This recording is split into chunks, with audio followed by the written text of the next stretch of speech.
எங்களது யூடியூப் சேனலுடன் இணைந்திருக்கின்ற அனைவருக்கும் வணக்கம். நாங்கள் இந்த வீடியோ மூலமாக ஒரு முக்கியமான தகவலை பார்க்க இருக்கின்றோம். அதாவது இந்தியாவின் தமிழ்நாடு என்பது அ இலங்கையின் அரசியலில் நீண்ட காலமாக பல்வேறு விதங்களில் செல்வாக்கு உடையதாக இருந்து வந்திருக்கின்றது. இதன் அடிப்படையில் தமிழகத்தினுடைய சட்டமன்ற தேர்தல் முடிவுகள் வெளியாகி இருக்கின்றது. அண்மை காலமாக தமிழக அரசியல் வரலாற்றில் நடிகர் விஜயினுடைய பிரவேசம் முக்கியத்துவம் மிக்கதாக இருந்து வந்தது. பல்வேறு அ எதிர்மறையான மற்றும் நேர்மறையான விமர்சனங்களோடு களத்தில் இறங்கிய விஜய், அ சரித்திர சாதனை ஒன்றினை படைத்திருக்கின்றார்.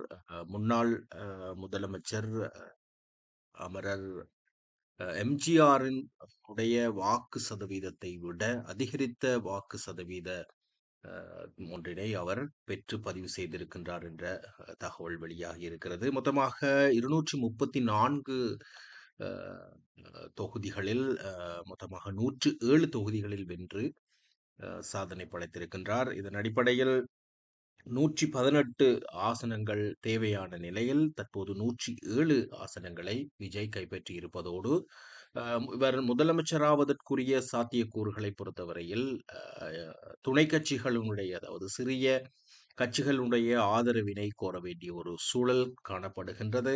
அ பெரும்பாலான மக்கள் அதாவது மொத்தமாக அளிக்கப்பட்ட வாக்குகள்ல 1 கோடிக்கும் மேற்பட்ட வாக்குகளை விஜய் பெற்றிருப்பதை உறுதி செய்திருக்கிறார்கள்.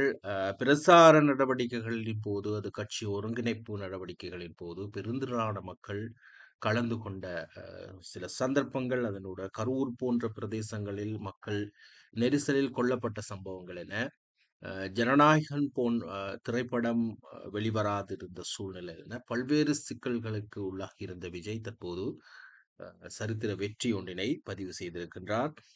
இதில் குறிப்பிடக்கூடிய விடயம் என்னவெனில், முன்னாள் முதலமைச்சர் மு.க. ஸ்டாலின் தன்னுடைய சொந்த தொகுதியிலேயே தோல்வி கண்டிருப்பது பெரும்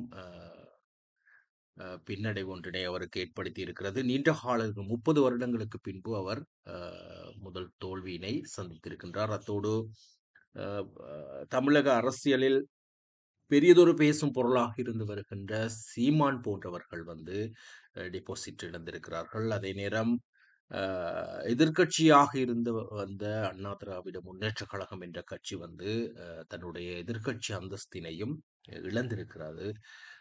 பிரபல்யமான பலர் தோல்வி கண்டிருக்கிறார்கள்.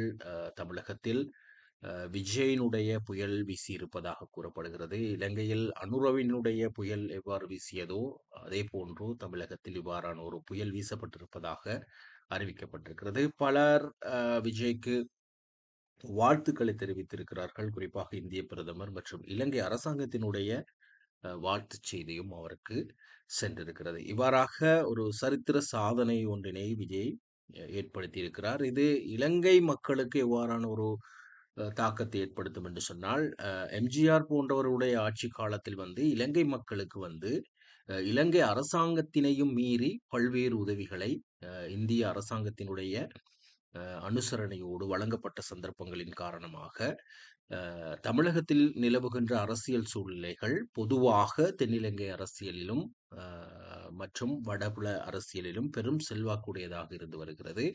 இதன் அடிப்படையில் இலங்கை அரசாங்கம் எப்போதும் தமிழகத்தினுடைய ஆட்சியாளர்கள் மற்றும் ஆட்சி பொறிமுறைகள் மீது பெரும் அவதானம் உடையதாகவே பார்க்கப்படுகின்ற ஒரு சூழல் காணப்படுகிறது. எனவே எது எவ்வாறு இருப்பினும் அவர் முதல்வராக வந்து நாட்டு மக்களுக்கு ஒரு சிறந்த சேவையை ஆற்றுவதற்குரிய ஒரு வாய்ப்பினை வழங்கியிருப்பது வரவேற்கத்தக்கது. நீண்ட காலமாக திமுக என்று சொல்லுகின்ற திராவிட முன்னேற்றக் கழகம், அண்ணா திராவிட முன்னேற்றக் கழகம் என்று சொல்லுகின்ற இந்த திராவிட கட்சிகளுடைய நீண்ட கால ஆட்சிக்கு பின்பு ஒரு சிறிய மாற்றம் ஒன்றினை ஏற்படுத்தி இருப்பது வரவேற்கத்தக்கது.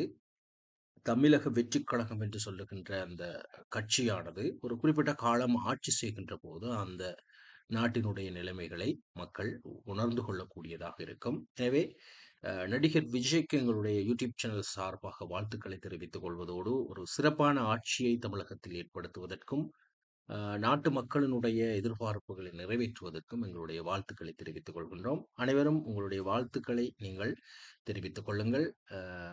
கமெண்ட் செக்ஷனில் பதிவுகளை இடுங்கள் இது சம்பந்தமாக. மேலும் ஒரு பயனுள்ள வீடியோவில் உங்களை சந்திக்கின்றேன். அதுவரை நன்றி. வணக்கம்.